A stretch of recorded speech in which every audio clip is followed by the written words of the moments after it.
Hello all, welcome to movie whisperers Telugu YouTube channel. మన అందరి favourite key అప్డేట్స్కి వచ్చేస్తే ప్రభాస్ రాజా సాబ్ movie హైదరాబాద్లో షూటింగ్ అవుతుంది. నవంబర్ కల్లా షూట్ మొత్తం కంప్లీట్ చేసేసే పనిలో ఉన్నారంట. అండ్ ప్రభాస్ బర్త్డేకి ఫ్యాన్స్ కోసం ఒక మంచి సర్ప్రైజ్ కూడా ఉందంట. డార్లింగ్ ఫ్యాన్స్, రెడీగా ఉండండి అమ్మా.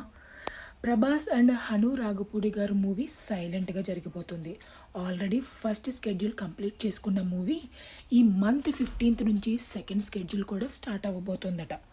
బట్ ప్రభాస్ మాత్రం ఇప్పుడప్పుడే కాదు, డిసెంబర్లో షూట్ జాయిన్ అవుతారంట. ఈ లోపు ఆయన లేని సీన్స్ షూట్ కంప్లీట్ చేసేస్తున్నారంట. మరి ప్రభాస్ గారు రాజాసాబ్ మూవీ కంప్లీట్ చేసుకోవాలి కదా. ఇంకా పుష్ప 2 షూట్ కాకినాడలో ఫహాద్ ఫాసిల్ మీద సీన్స్ తీస్తున్నారు. మన అల్లు అర్జున్ గారి షూటింగ్ అయితే హైదరాబాద్లో రామోజీ ఫిలిం సిటీలో జరుగుతుందట.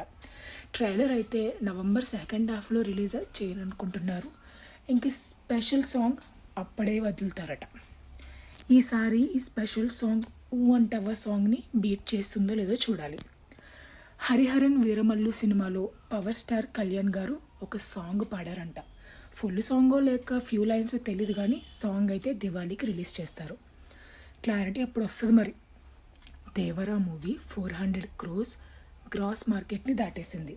హిందీలో కూడా 50 crores నెట్ కలెక్షన్కి దగ్గరలో ఉంది. ఫైనల్లీ దేవరాలో దావూదీ సాంగ్ కూడా యాడ్ చేసేసారు. ఫ్యాన్స్ మళ్ళీ సినిమాకి వెళ్తారుగా, ఖచ్చితంగా వెళ్ళే ఉంటారులే. రీసెంట్గా దేవరా సక్సెస్ మీట్ అయింది. మన ఎన్టీఆర్ అభిమానుల రుణం ఎప్పటికీ తీర్చుకోలేను అన్నారు. రామ్ చరణ్ ఫ్యాన్స్కి good news. Game changer movie నుంచి త్వరలో కొత్త సాంగ్ అండ్ టీజర్ రాబోతుందట. ఆ సాంగ్ కూడా చరణ్ అండ్ అంజలి మధ్యలో వచ్చే ఫ్లాష్ బ్యాక్ సాంగ్ అట. సాంగ్ రిలీజ్ ఎప్పుడో తెలియదు, కానీ టీజర్ మాత్రం దసరాకి ఉండొచ్చు అనే మాటలు వినిపిస్తున్నాయి. రీసెంట్గా అయితే రామ్ చరణ్ అచ్చా వచ్చా సాంగ్ 3 లాంగ్వేజెస్ కలిపి 50 million వ్యూస్ క్రాస్ చేసేసింది. Subscribe to our channel for more key updates. Bye bye.